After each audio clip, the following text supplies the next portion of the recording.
following is a production of Cary TV, the Town of Cary's government access channel.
Call to order the February 13th meeting of the Cary Town Council.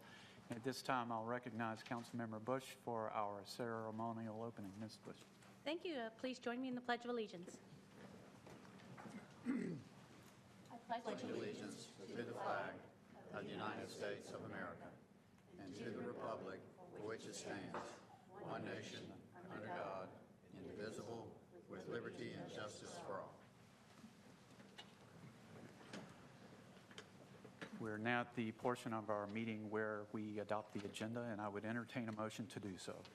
So moved. Second. There's a motion and a second. Discussion? All in favor, please say aye. Aye. Any opposed? Motion carries unanimously. We're now at the consent agenda portion of tonight's meeting. That's item B. For the benefit of those people watching our meeting on TV this evening, we're going to take a moment to read the consent agenda items. Keep in mind that one vote approves all of these items. The regular and land development consent agenda items include approval of the minutes, approval of the Western Wake Partners settlement with Holly Springs, appointment of Councilmember Smith as a liaison to the Public Art Advisory Board, ratifying a resolution approving the Lynch parcel sketch subdivision plan, ratifying a resolution denying the Phillips Place townhomes. And at this time, I'll ask Councilmember Robinson to briefly summarize our Operation Committee consent items. Thank you very much. The Operations Committee is forwarding 11 items to the Council for approval under consent. Those items are the Green Level Interceptor Project, the Walnut Street pedestrian and traffic improvements, the Northwest Cary Force Main Diversion Project condemnation resolutions, additional legal contracted services funding for fiscal year 2013, C-Tran fixed route service improvements, Cary Art Center, the release and termination of stormwater control structure and access easement and agreement, the consideration of a payment toward a tap fees associated with installation of a water fountain on the American Tobacco Trail, bid award, the Henshaw US 164 pedestrian bridge slope protection repairs, the Town of Cary participation in the Gig U project. That's something that Ms. Bush and I are very excited about, but most importantly, the teenagers in our lives. Okay, the Town of Cary, the feasibility study to investigate water pressure within the downtown opportunity site. And the last item is request for additional planner position. Thank you. At this time, I would entertain a motion to approve the consent agenda. So moved. Second. There's a motion and a second. Discussion? Yes. I would like to pull item J just to receive a little more information from staff, if that's okay. Okay. We'll pull item J, and we'll discuss that in all new business. So any other items to be pulled? So the motion to approve the consent agenda with the exception of item J. All in favor, please say aye. Aye. Any opposed? Motion carries unanimously. We now move to recognitions, reports, and presentations. This is item C on the agenda. At this time, Mrs. Bush will present a proclamation designating February 17th through February 23rd as National Engineers Week in Cary. Ms. Bush. Thank you. I'd like to invite David Simpson Jr. and Jennifer Bell to join me at the podium.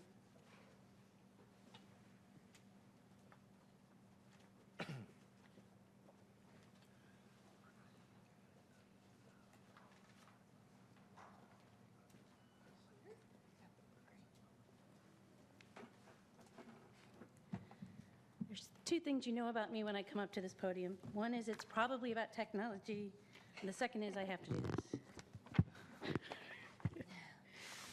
I want to take a minute to introduce our honored guests this evening. They will be here to accept the proclamation for this National Engineers Week. David Simpson Jr. is President and CEO of Simpson Engineers and Associates. The firm was established in 2004 and is thankfully located in Cary. They are a minority business enterprise offering civil engineering services for both public and private entities. And I'm going to get this right. Jennifer Bell is a professional engineer and project manager with CH2M Hill. Now, I have to tell you, I was wondering, what does that stand for? Now, this is and I hope you'll allow me to do this, but CH2M Hill is the 4 initials of the engineers that originally started the company, but obviously there's not a 2, there's 2 H's. So only an engineering firm would do CH squared M Hill. I just think that's so cool.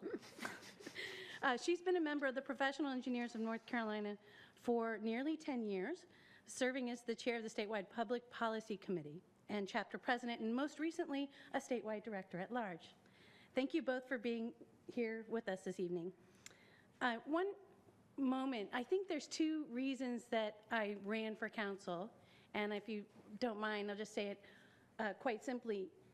We have an amazing group of people on this council. We have small business owners, we have folks who work at some of the largest companies, we have healthcare providers, we have folks who've been in every group, whether it's working at home or working in schools or working in technology, and we have financial, and I've always thought the great thing about being in council is being a member of this amazing board, and in some small way being able to bring the engineering or techie part to this. So I'd like to thank you all for allowing me to make this proclamation on behalf of you all this week. I'd also like to just take a moment and ask all the engineers that are employed by the town of Cary to please stand up. Thank you for everything you do. Don't sit down, don't sit down. Now, there's also a lot of other people that are in the audience, and so if you are an engineer or computer science, I'm going to please, and you're in the audience, please stand up as well. Thank you for everything you do. All right, you can sit down now. It's my pleasure to read and present the proclamation recognizing February 17th and 23rd as National Engineers Week. Whereas engineers have helped to build our nation since its founding, our first president, George Washington, is often referred to as our country's first engineer. He conducted engineering activities as a soldier and as a young man, including surveying and mapping wilderness territories. Engineers have built the foundation for progress and development and contributed greatly to society by turning ideas into reality. Engineers face the major technical challenges of our time, from rebuilding towns devastated by natural disasters to revolutionizing our infrastructure. Engineers use their scientific and technical knowledge and skills in creating and innovative ways to improve society's quality of life. These dedicated members of the profession, representing many different disciplines from aerospace engineers to transportation engineers, are instrumental in building and maintaining the systems and infrastructure that protect our health and safety. They restore and protect our environment, and they contribute to our economic future.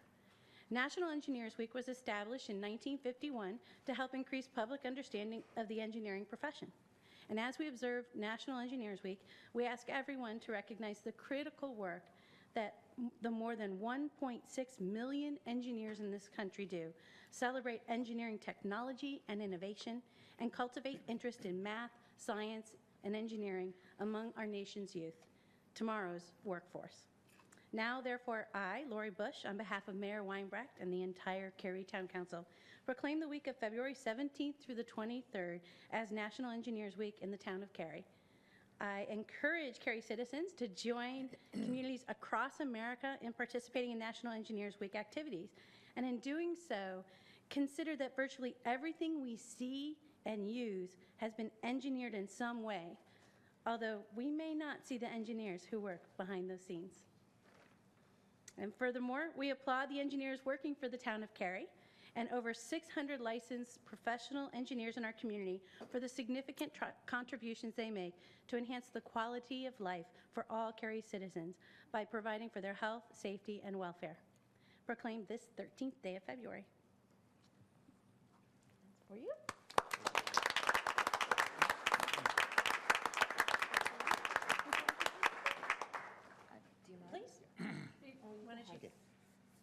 Just like to say on behalf of the Future City Steering Committee of North Carolina and the Town of Cary employees that volunteered this year and last year, thank you for this, and we really appreciate it. Thank you. I'd also like, Oh, there you go. I'd also like to say that it is a privilege and an honor to be accepting this on behalf of the engineering community and professional engineers of North Carolina. And I thought that all the remarks were really good. If I were to add one thing, I would just say I personally may have a bias, but I've thought that the engineering profession to be one of the most critical in our society. We have, you may see your doctor once a year, you may see your accountant quarterly, and with all deference to Ms. Simpson, you may see an attorney never, if you're lucky.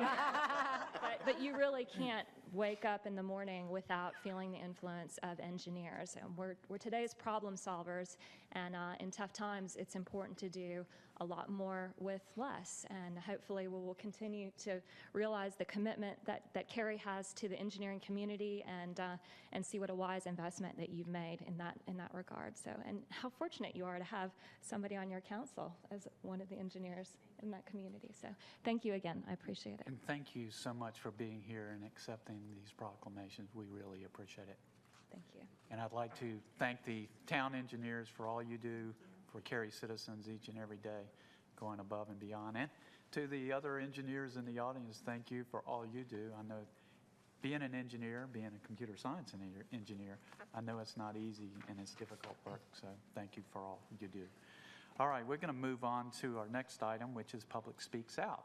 Our next two agenda items, items D and E, have included instructions for them for speaking at these forums, and they're on the printed agenda. So if you'd like to speak, I'd like for you to take a seat in the rows to my right that are shown as reserved and are highlighted, and follow the instructions on the agenda. Public Speaks Out speakers have 3 minutes for their comments, and speakers may speak on any topic as long as it's not under the public hearings that are listed under item E. We have a 3-minute time limit, and I will strictly enforce the 3-minute time limit. There's a timer on the podium, which is highlighted now, and for the first 2.5 minutes, the light will be green, and at 2.5 minutes, that light will turn yellow, and that means you have 30 seconds left. And at the end of 3 minutes, it will flash red, and I will interrupt you at that time and ask you to conclude your comments. And I would thank all of our speakers in advance for adhering to our guidelines. Having said that, it's time to open up Public Speaks Out, and I would invite the first speaker who would like to speak at Public Speaks Out to the podium at this time. And I see no one. Last call. So I'll close Public Speaks Out, and we'll move to public hearings. That's item E1 is our first public hearing, And again, same rules apply that I just mentioned. The only exception is you now have 5 minutes to speak instead of 3. And at this time, I'll recognize Mr. Fogelman of our staff, who's going to introduce the budget item that we'll have the public hearing on. Mr. Fogelman. Good evening, Council. Tonight's budget public hearing provides an additional opportunity for citizens to convey their budget priorities for fiscal year 2014, which covers the time period from July 1, 2013 through June 30, 2014. In addition to being able to contact each of you as well as staff members throughout the year, February has been designated as a time of increased focus to solicit public input on priorities for the upcoming budget. Other than this public hearing tonight, interested parties may speak at another public hearing planned for your February 27th regular council meeting. Citizens may also express their priorities through a voice mailbox established through phone number 919-469-4307, or they may send an email to budgetinput@townofcary.org. In addition, this is the first year we will be accepting input through the town's Facebook page, facebook.com/townofcarync, and through the town's Twitter account @townofcary using hashtag #TOCBudget. These opportunities have been mentioned through a news release on January 31st and are referenced on the town's website in the utility bill insert BUD, on Cary TV, and on the program BUD TV. To date, we have already received comments from 18 citizens on a variety of topics. 10 of these comments were received through email, 4 through Facebook, and 4 through Twitter. All priorities received through the end of February will be compiled into a report for the town manager and the full town council to consider during the FY14 budget process later this spring. With that, Mayor, I'll turn it back over to you to begin the public hearing. Very good. At this time, I'll open up the public hearing for the budget and would invite any speaker or the first speaker to come forward at this time. I see no one. I'll close the public hearing for the budget, and we will have additional public hearings. Our next public hearing on the budget will be on February 27th. We'll move now to land development items. This is item F, and it's round 24 of the land development ordinance amendments pertaining to the Roads Adequate Public Facilities Ordinance. Mr. Olma of our staff is going to introduce this item, and we will share information from our work session, which was held right before this meeting, and council may take action this evening. Mr. Olma. Thank you, Mayor.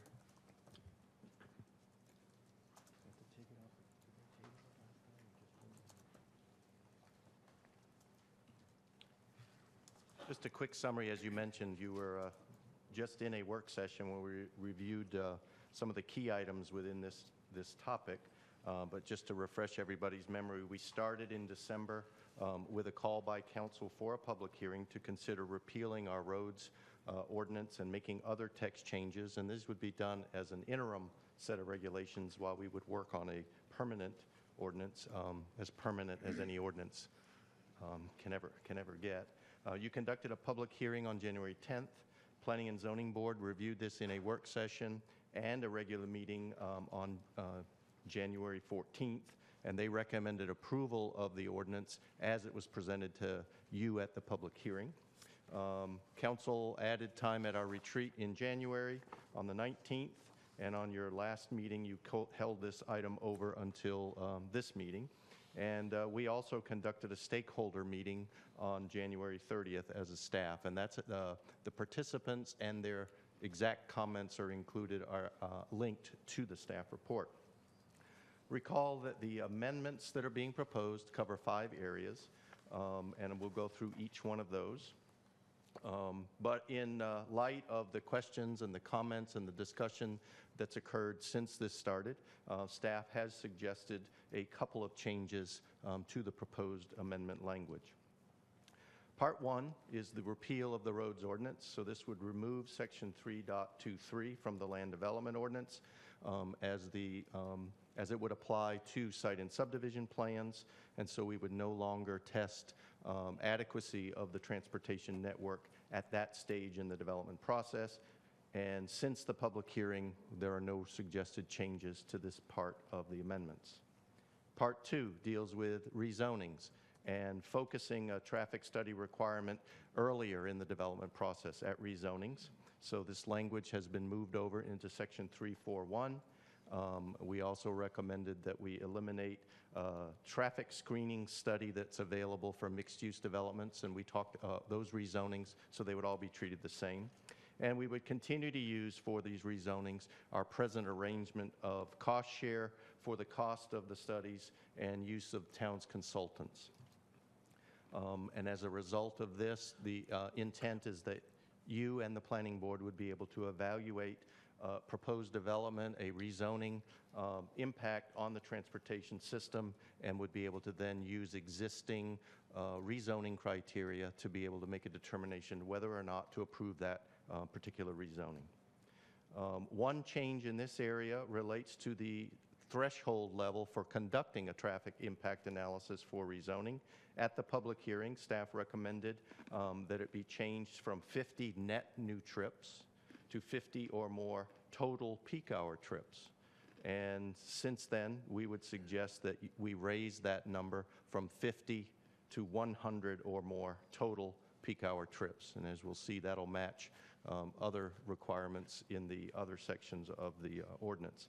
Also would point out again that remembering that certain land uses like schools or religious institutions do not require a rezoning at all. That use is an allowed use by right within, say, our zoning districts. So you would not see a rezoning or traffic study for those kinds of uses. Part 3 is the one where we've spent most of the time talking with the stakeholders and getting feedback on, and it deals with adding a section to the ordinance where council would have an opportunity to review certain subdivision and site plans, and this would occur with a public hearing in a quasi-judicial hearing fashion. And in order to do this, we suggest a new criterion for being able to review those plans. And as a result, you would use your existing authority. You already have capability to review certain site and subdivision plans anyway, so this would add this to that section of that authority. And here, too, we had criterion for evaluation for the public hearing that we recommend changing. It was suggested that the language that you see on the screen assessing the capability or the service demands on existing or funded improvements for streets, utilities, and other public facilities or services was too broad.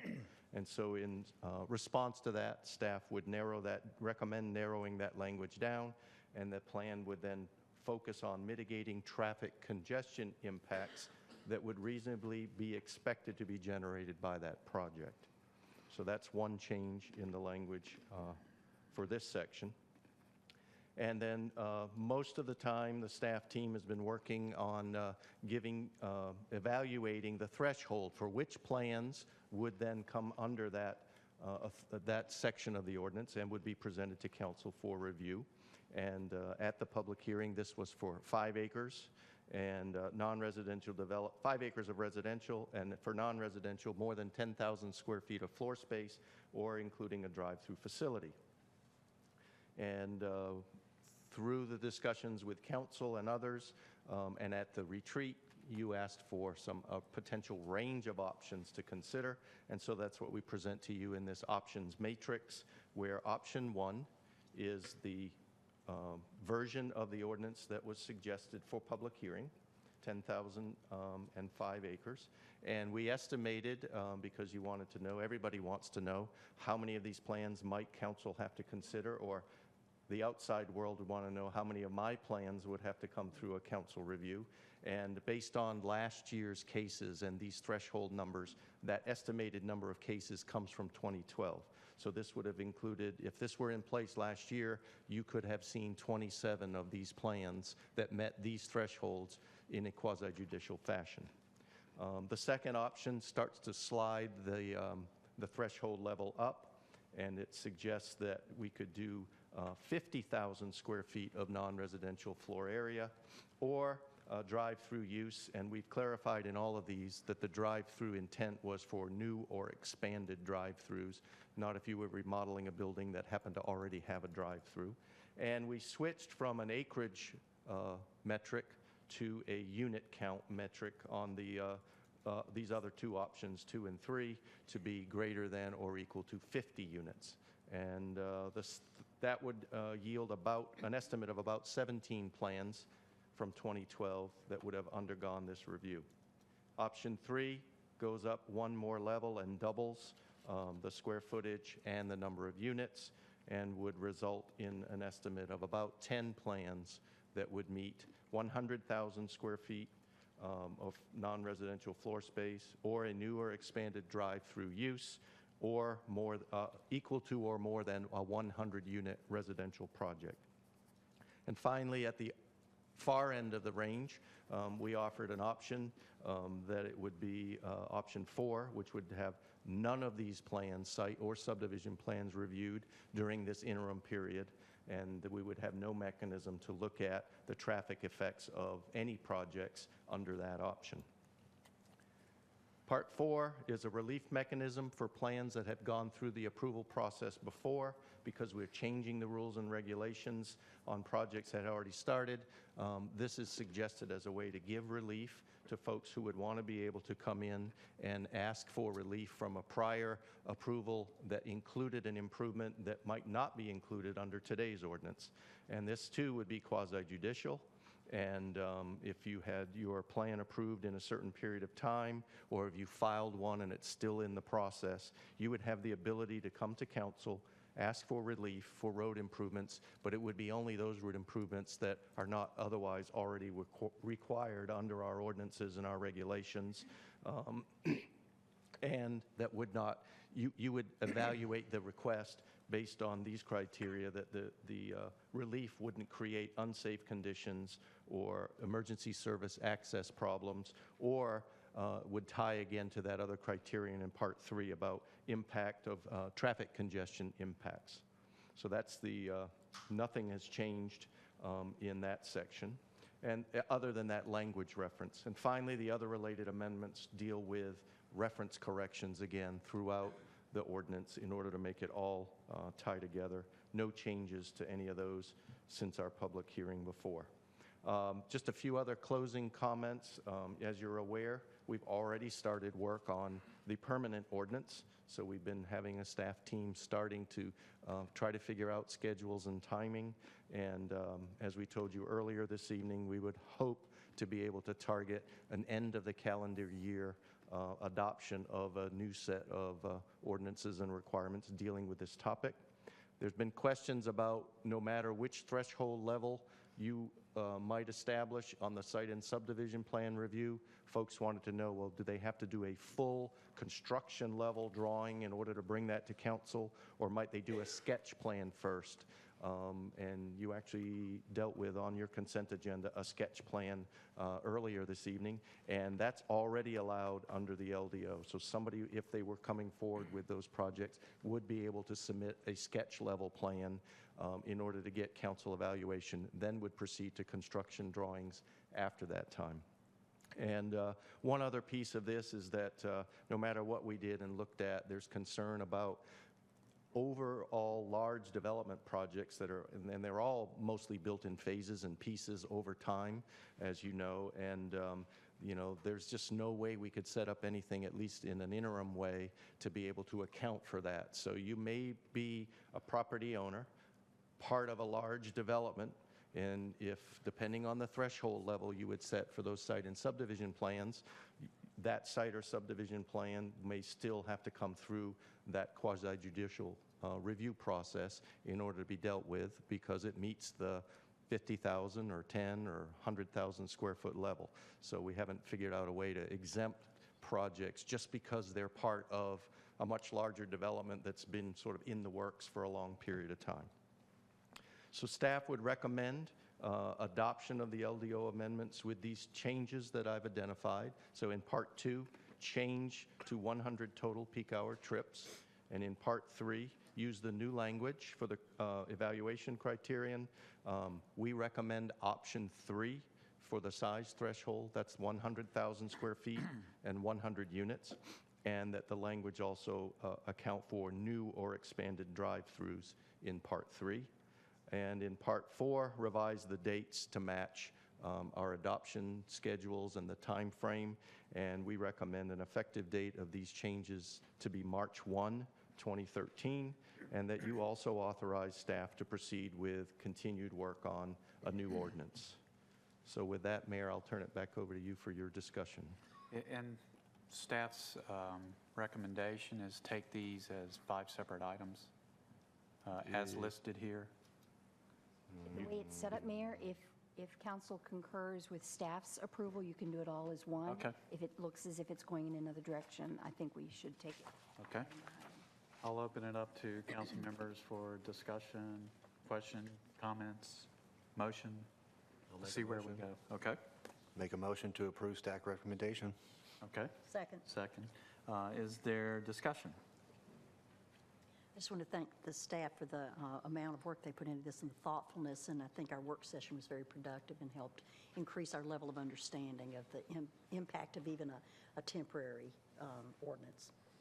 And as we said in the work session, nothing's going to be perfect, but we're doing the best we can right now at the interim and trying to do as least harm as possible and be fair and balanced as much as we can. I would agree. I would also thank staff for all their efforts. You've gotten a lot done in a very short period of time.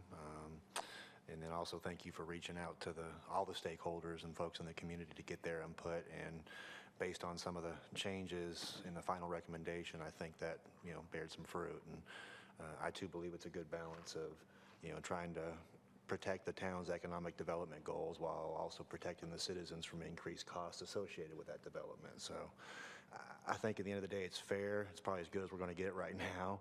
And let's work on something that's a little bit more permanent. Okay. Other comments?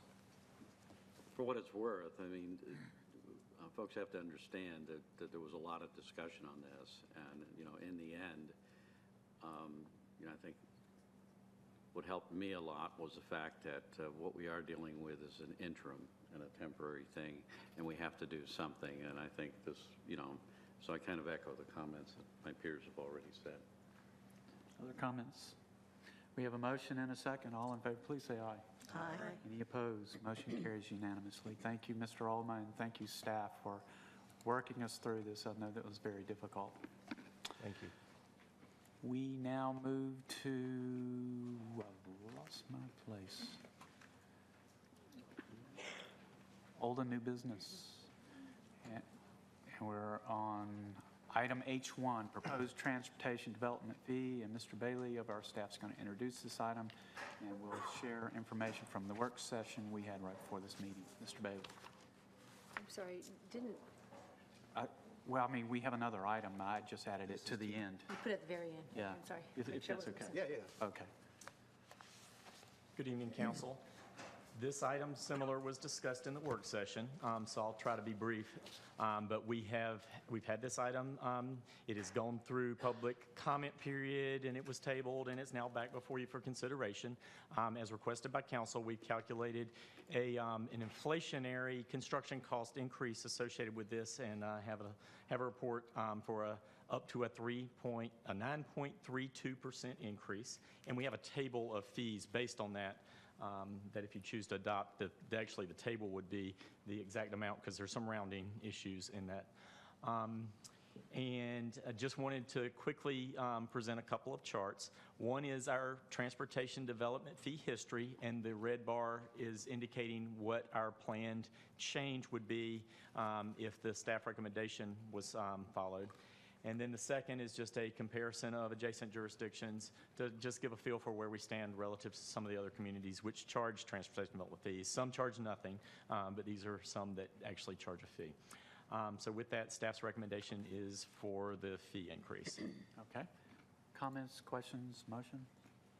I'd like to make a motion that we accept the staff's recommendation and set the increase at 9.32%. Second. Okay, there's a motion and a second. Discussion? Yeah. I'm not a big fan of the fee increase, but I think all things considered, given what's been put before us, I think this is just one of those bitter pills. My fear with increased fees is that, and we've seen it in the past, that sometimes you kind of price yourself out of the market and push development away and towards other municipalities. And looking at some of the other fee rates of some of the other municipalities that people actually want to move to, I think we still remain competitive. I would prefer to maybe see it staggered, but again, this is an interim thing. We're talking 10 months or so, so trying to do something in phases doesn't make sense. Like I said, I'm not thrilled, but yeah, hopefully we can do a little better when we come up with a permanent structure. I agree with many of the things you said. It's not perfect again, and it's the best we can do right now with what we have, and it definitely is interim. Other comments? Okay. We have a motion and a second. All in favor, please say aye. Aye. Aye. Any opposed? Motion carries unanimous. Thank you, Mr. Bailey, and again, thanks for all the work to get us to this point. We'll now move to the second item under our old and new business. This item H2 is the council-initiated request for a resolution supporting the Open Data Hackathon, and Mrs. Bush has sponsored this item, and I'll ask you to explain the request. Well, thank you. It is an all-engineering technology-packed agenda today. First off, I'd just like to remind everyone on council that we have this great group of 9 citizen thought leaders who did a phenomenal job creating a 200-plus page report for us with a list of all kinds of recommendations that I know staff's been working around the clock to get all the information to bring it back to us. And I would, under normal circumstances, I would normally wait for that report, full report, to come back. But one thing about people who are passionate is that you just can't stop a moving train, and that's what's happened with this group. February 23rd is International Open Data Day, and it's a day when people across, the planet will be taking advantage of all this great data that we as citizens create. Just like the White House is the people's house and this town hall is the people's hall, that data that we create is the people's data. And one of the great things that can come from leveraging that data are some of the things that we've seen so far. Some of the Greenway app, the Our Greenway app that's come out of Raleigh, where you can figure out what greenway you're closest to and where it goes and what type of activities are along the way. All of those kinds of innovative, fun, and exciting applications can really connect a town to, or us and the town to the people. And so in order for us to jump on that moving train, some of those technology task force passionate people have created an opportunity for the town and its citizens to engage in a day to basically kickstart that effort and start to create hacking for public good. And I think it's a great thing, and the town staff has done a phenomenal job of making the data available, and this resolution would not only recognize that, but also ensure that that data is available to the folks who will be attending. One last note, if you didn't register, Jack, I'm not sure if you did, it's sold out, but I might know somebody who can get you in. There might even be somebody in the audience, I think, it could get you in. So it is sold out. We have some great sponsorships that are coming through, and I just think it says a lot for the passion of our citizens. Fantastic. So with that, I thought How many spots did you have? I believe there's 100. That's impressive. In just 3 weeks, it went from 0 to 63 people. Whoa. I was watching the stats. And people from, by the way, even though it is Cary's Open Data Day, the folks from City Camp Raleigh will be attending. We have a couple of folks who from the area, from Code for America, who will be attending, and the Code for America Brigade, and the Triangle Wiki will be attending too. So it's all right here in the Cary Chamber of Commerce. Awesome. It's nice of the chamber to host it. Yes, absolutely. And I would like to, I don't know if Ian Soleil and Ian Henshaw are in the audience. I know sometimes they're kind of lurkers, but if they are, I see him. I would like to thank you for all your work and effort. It's phenomenal what you guys have created. Very well said. And as co-sponsor, I have nothing to add, but I know Jack does. I sure do. Yes, sir. For the record, my system has been hacked, and the technology people... We're so surprised. I'm sorry. I think it's for the record, if there's food there, you'll come. The system has been hacked, but thank you for that reminder. And also, just so you know, I'm paying attention when you were acknowledging all the engineers earlier. It was back in the 1950s that Choo Choo Charlie was the #1 ad on television. So I just want you to know that. I believe you. Yeah, well, I just looked it up. It was. Charlie with an H. Do we have a motion? I'll make a motion to accept this resolution. And I'll be glad to second it. Discussion? Only question I have, and I have it often, is what's it cost, if anything? To the town, there's just some staff resources associated with it that have already been working towards this end, and they've also done a great job of putting our data on the web, which was already, again, available, so that's about it. I'll let Mr. Stice speak to that. Are there any other resources, or Mr. Shiver, that you're working? Coming to the mic.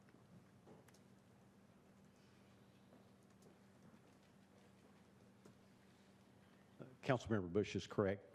I will be there for the day, enjoying the process, but also the data we had was already public record, was already existed in data sets, and interestingly enough, we had just took it right out of SAS and put it right out on the web, so it made it very possible to do that. So SAS is an amazing company. I've heard that.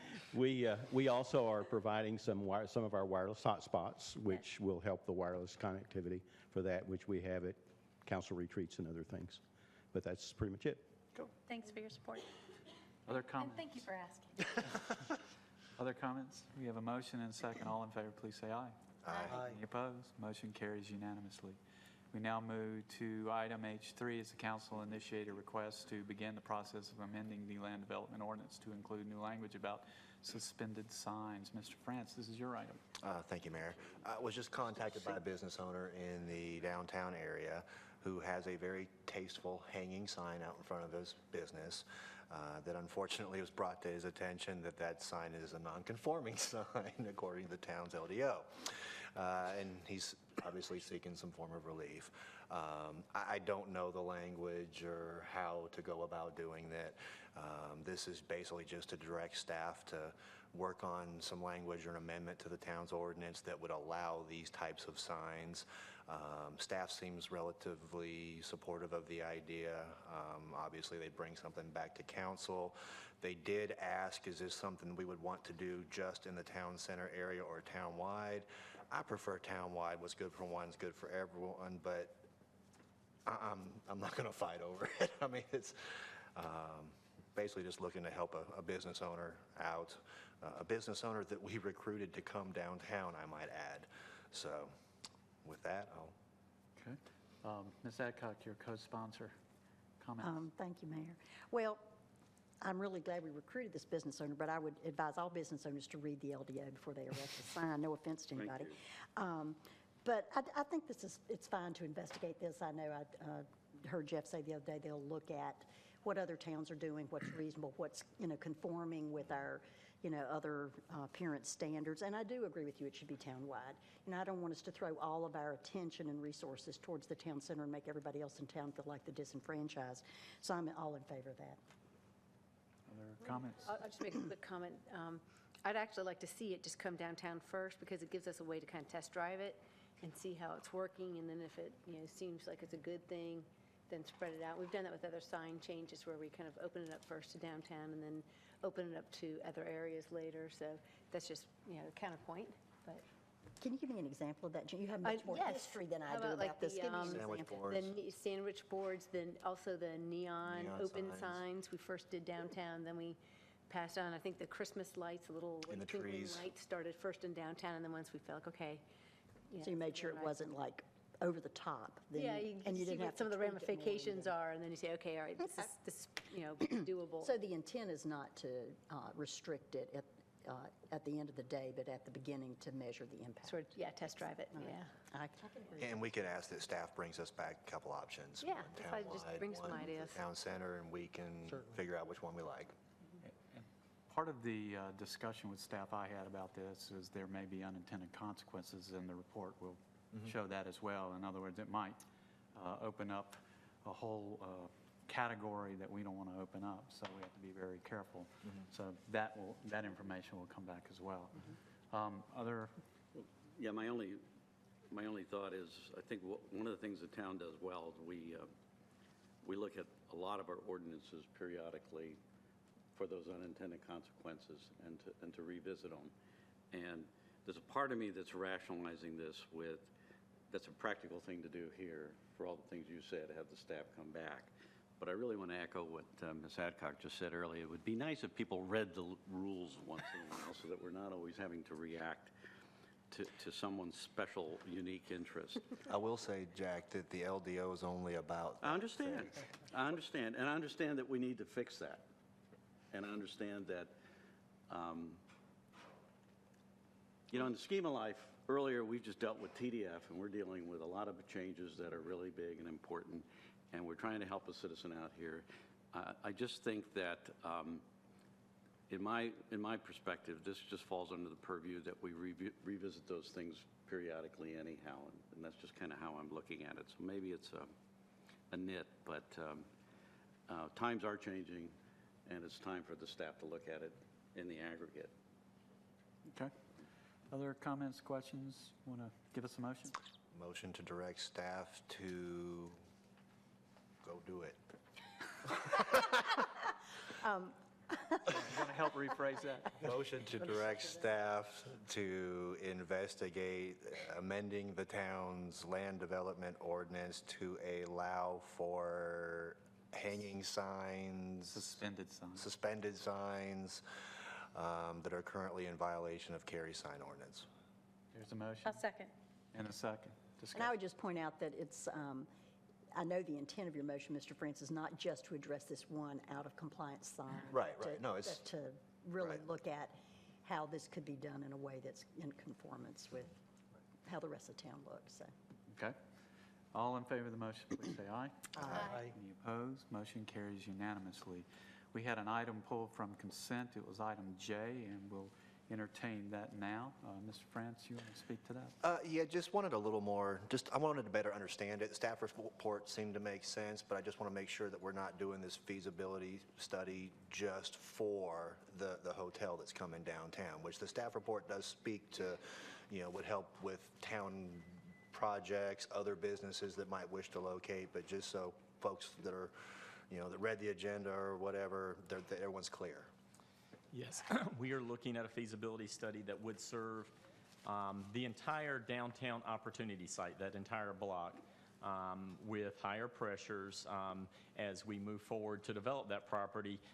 We certainly hope there's an opportunity for some multi-story buildings, and any of those multi-story buildings have the potential to benefit from that, especially if they'll be sprinkled, have a fire sprinkler system. They would probably likely have individual pumps, and the cost potential to have one system that'll serve that whole block could be lower than all those collective individual pumps. But that's some of the analysis we will do in this feasibility study. There will be some policy issues about how this impacts the way we deal with other blocks in downtown, just land area needs, and all those things will be addressed more fully about the potential for just the hotel or the rest of the property needs. So our intent is to study the whole block. We'll certainly give information about the benefit comparisons to the hotel versus the rest of the block. Okay. Thank you. You want to give us a motion? Motion to approve. Second.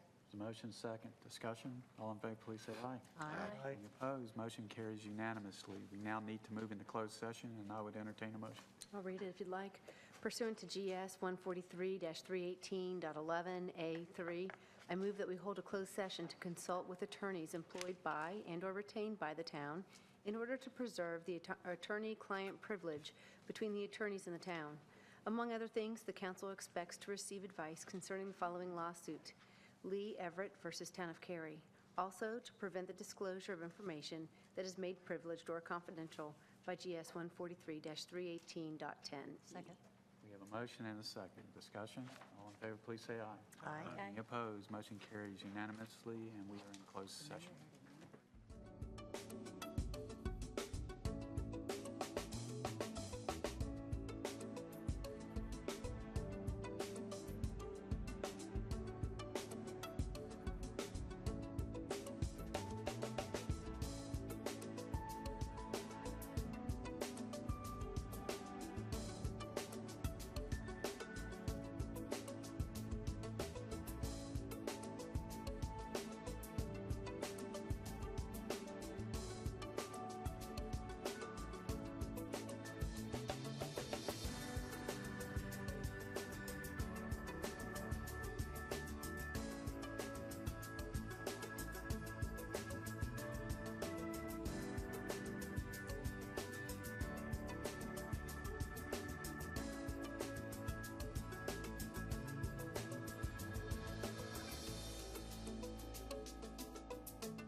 reconvene our council meeting, and we need to amend the agenda to add a statement of reasonableness and consistency statement for the LDO Round 24 amendments adopted earlier this meeting, and I'll recognize Councilmember Adcock at this time. Thank you, Mayor. I move the approval of a consistency and reasonable statement as follows. The LDO Amendment Round 24 is consistent with the comprehensive plan. Based upon information presented at the public hearings and based upon the recommendations and detailed information developed by staff and/or the Planning and Zoning Board contained in the staff report, and considering the criteria of Section 3.3.3 of the Town of Cary Land Development Ordinance, LDO Amendment Round 24 is reasonable and in the public interest.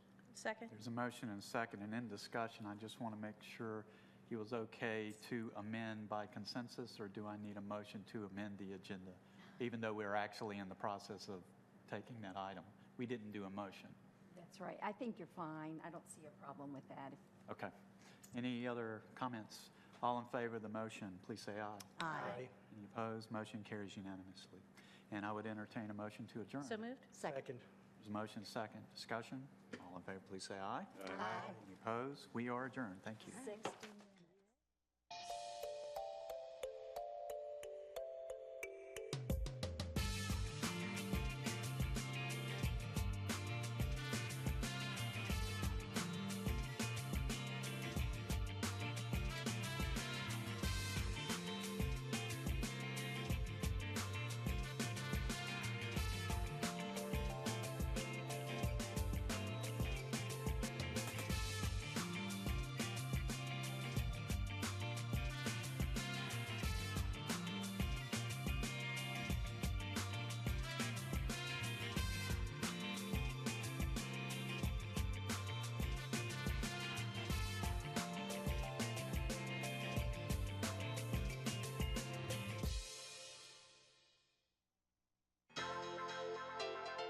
This has been a production of Cary TV. Visit the Town of Cary's website at townofcary.org.